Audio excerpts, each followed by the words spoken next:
दांत हथियावतानी हो। ए पाठक जी गाजरा के माजरा बतावतानी हो। काटे खातिर दांत हथियावतानी हो। फगुआ के माजा पूरा कैस करेला। फगुआ के माजा पूरा कैस करेला।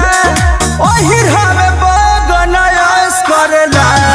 मुली बबुआन हवे कैस करेला। ओही हवे बगन ऐस करेला।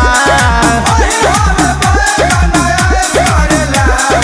ओही हवे बगन ऐस करेला।